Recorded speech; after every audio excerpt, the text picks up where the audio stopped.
Ugandans thinks you're wasting money. Some Ugandan thinks you're doing public relation for parliament. That the issue that you could have debated in Kampala, but you've also had arguments that you are saying, and some of the members from this region, they're discussing regional issues. Others are saying Parliament has sat in Kampala since independence. And Kampala is the way you see it. I mean, you stay in Kampala longer than me. Is it a PR for Parliament? Is it really the issues of the region? But does it bother you? First, I would think that it shouldn't be a problem for Parliament to sit anywhere within Uganda, just like it has been sitting for several decades in Kampala. Why should it become a problem when Parliament decides to sit in Gulu and it's not a problem in Kampala?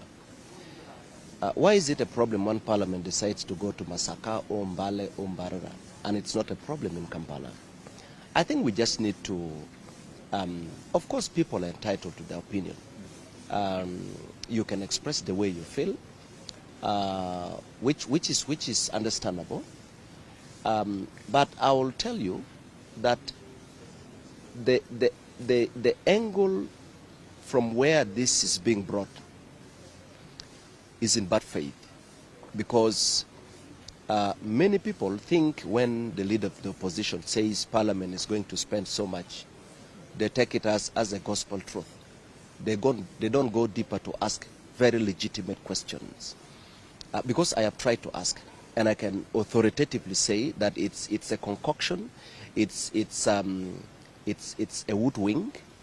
The bottom line, just like some people are saying, you know, maybe this is a campaign strategy, because it's you know, some people know it's very easy to make Ugandans angry when you say it's going to cost this much. They don't go to explain whether it's true or not true. They don't go to provide documentary evidence. And again, if it's about spending money, Parliament every year spends so much money because it has an approved budget every financial year from Kampala. It's not a problem, because if Parliament is doing its job, that is okay. But you see, there is no way I can support any form of wastage of public funds. But I have looked critically, and I can tell you, the discussion, this statement is starting now. The decision for Parliament sitting in the different regions did not start today. It has been first when Honorable Jacob became Speaker. He said he would want this Parliament to be a people-centered Parliament, and he would want Parliament to move closer to the people. Not just by word. But do you think people are also mistaking his word? Because if you're saying people-centered and Jacob said people-centered, you see, there are different people's ways. issues. Look here, there are different ways people Parliament can move closer to the people. It doesn't necessarily mean going to maybe a sub-county and so on. But Parliament can decide. We have always sat, you know, in Kololo. And when Parliament sits in Kololo, there are financial implications. Okay? And if the question is whether it's going to be slightly above what is spent in Kololo, having it in Gulu, then that is a discussion. But for you to say Parliament is going to spend 20 billion, I think that is purely politics. Honorable Jara Martin, do you think Parliament is dealing with the question of mistrust from people to Parliament, even when they try to do things that seemingly to you members of Parliament is correct or right, but still it's perceived in a wrong way?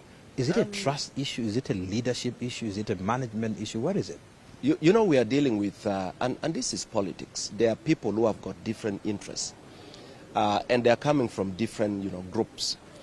There are those who think this is a political, you know, strategy by the NRM, and so they will try to paint it dirty. There are those who think this is a strategy by Parliament to do, others call it damage control, or, you know, kind of PR strategy. There, as a leader from Northern Uganda, I look at it differently, and I respect people who look at it the way they do, but I also have to put it clear how I look at it. Number one, it is an opportunity. You cannot believe the amount of focus that has been given to Northern Uganda.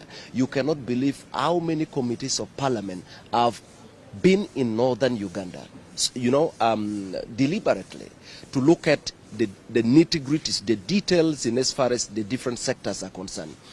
And to me, this is an opportunity. It will have long-term impact because we are getting into the planning circle, the budgeting processes. The president is going to be here maybe on Thursday or so. When the president is here, a lot of the issues that are being captured from northern Uganda will find their way into the budgeting process. Just in 1 minute with you, Honorable Mapenduzi, you are the chairman. Yes. And even when you were a member of parliament, I remember interviewing you a couple of times about some of the issues you're talking about. And you have raised some of these issues in parliament. The question now, what happens? My nephew, let me help you. Number one, we shouldn't get tired of talking about the things that affect our people. Whether we have talked about it in Kampala or we are going to talk about the same thing here, we shouldn't get tired because that is our responsibility. And and you shouldn't say we have been talking and nothing happens. There's been a lot going on. There are a lot of programs, a lot of intervention, but we are not going to get tired. We are going to, because that is our role. So the talking will continue. But I am also confident that at every stage when we push harder, there are progresses that are made. And that is leadership.